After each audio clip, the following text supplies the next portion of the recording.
तर इथे एक उल्लेख आहे लता मंगेशकरांचा, जो स्वतः आचार्य अत्रे यांनी लता मंगेशकरांचं कोणत्या शब्दात वर्णन केलेलं आहे त्याबद्दल मी थोडंसं बोलणार आहे.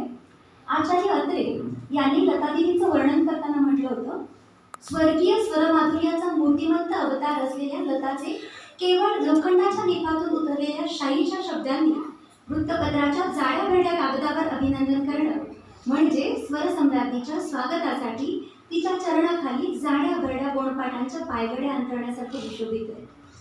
लताच्या कंठातील अलौकिक कोमलतेला साजेसं अभिवादन करायचं असेल तर त्यासाठी प्रभात काळची कोळी सूर्यकिरणं दवबिंदूंमध्ये भिजवून बनवलेल्या शाईनं, कमल तंतूंच्या लेखणीनं आणि वायुलहरीच्या हलक्या हातानं फुलपाखरांच्या पंखांवर लिहिलेलं मानपत्र गुलबकावलीच्या करंडातून तिला अर्पण करायला हवं.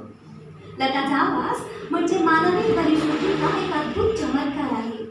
सरस्वतीच्या वेणेचा झंकार, उर्वशीच्या नुपुरांची झुंझुळ आणि कृष्णाच्या मुरलीचा साद हे सगळं एकवटून विधात्यानं लताचा कंठ घडवला असला पाहिजे.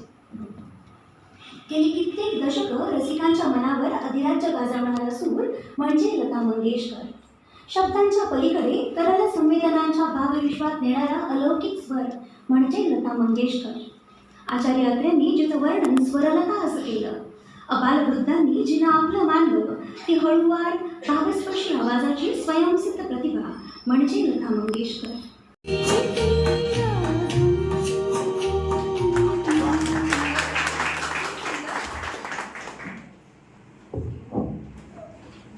खूपच छान. तू मला स्वप्न दिलीस आणि माझ्या रात्री जागायला लागल्या. तू मला स्वप्न दिलीस आणि माझ्या रात्री जागायला लागल्या. आता चांदण्याही सवयीनं सलगीनं वागायला लागल्या. आपल्या भविष्याची रंजक स्वप्न रंगवणारी ती आपल्या जादुई शब्दातून साक्षात साकारली आहे ती आनंद बक्षी यांच्या लेखणीनं. आणि त्याला जर लक्ष्मीकांत प्यारेलाल यांचं संगीत आणि सोबत आशा पारेखचं सौंदर्य आणि हिमॅन धर्मेंद्रची साथ असेल तर और क्या चाहिए.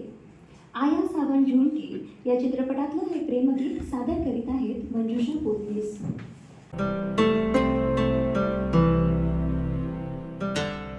रसिकांच्या मनावर अधिराज्य गाजवणाऱ्या सुपरस्टार आणि तरुणींच्या गळ्यातला ताईत असणाऱ्या राजेश खन्नाला त्याची नायिका हळवी साथ घालते आहे.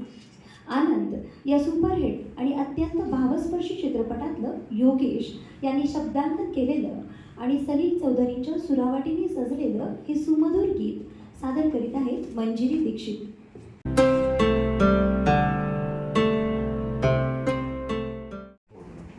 भिंडीत मुरले जुने पावसाळे, पुन्हा ओळखीचे हसू लागले. भिंतीत मुरले जुने पावसाळे, पुन्हा ओळखीचे हसू लागले. दिशाभूल होते आताशा मनाची, ढगातून चेहरे दिसू लागले.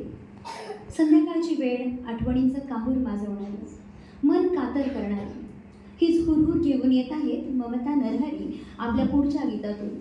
शैलेंद्र यांनी लिहिलेलं आणि शंकर जयकिशन यांनी स्वरबद्ध केलेलं आह या चित्रपटातलं हे सुमधुर गीत.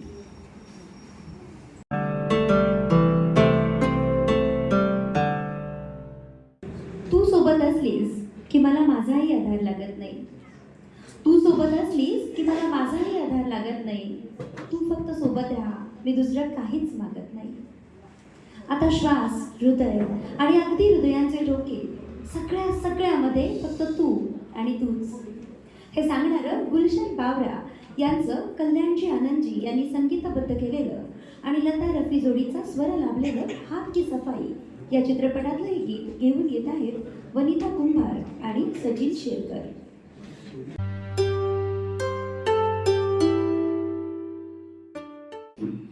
आपलं पुढचं गीत मेरे सुकून की बारिश हो तुम, मेरे सुकून की बारिश हो तुम, जिसे रोज मांगो दुआओं में वो गुजारिश हो तुम.